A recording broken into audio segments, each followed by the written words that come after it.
અંકલેશ્વર નજીક મુલક toll plaza પાસે ટ્રકના ટાયરમાં આગ લાગતા દોડધામ મચી જવા પામી હતી।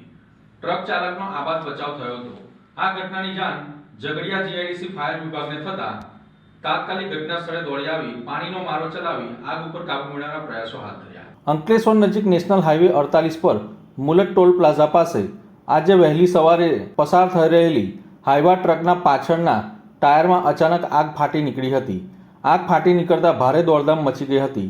ચાલતી ટ્રકના ટાયરમાંથી ધુમાડો નીકળતો દેખાતા ટ્રક ચાલકે સમય સૂચકતા દાખવી વાહન સાઈડમાં ઊભું કરી કેબિનમાંથી નીચે ઉતરી ગયેલ હતા, જેના કારણે ટ્રક ચાલકનો આબાદ બચાવ થયો હતો।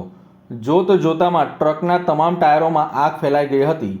આ ઘટનાની જાણ થતાં જ ઝઘડિયા જીઆઈડીસીના 2 ફાયર બ્રિગેડની ટીમ તાત્કાલિક ઘટના સ્થળે દોડી આવી આગ ઉપર કાબૂ મેળવવાના પ્રયાસો હાથ ધર્યા હતા।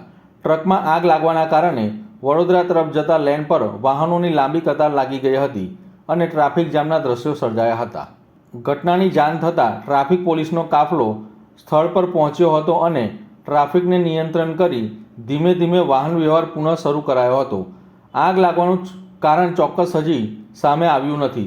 સદભાગ્યે આ સમગ્ર ઘટનામાં કોઈ જાનહાનિ ન થતાં સૌએ રાહતનો શ્વાસ લીધો હતો।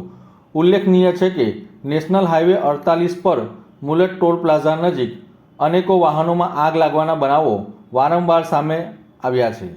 આવી ઘટનાઓને કારણે અન્ય વાહન ચાલકોની જિંદગી પણ જોખમમાં મુકાય છે, ત્યારે ટોલ પ્લાઝા પર કાયમી ધોરણે એક ફાયર ટેન્ડરની ફાળવણી કરવામાં આવે તેવી વાહન ચાલકો દ્વારા ઉગ્ર માંગ કરવામાં આવી રહી છે।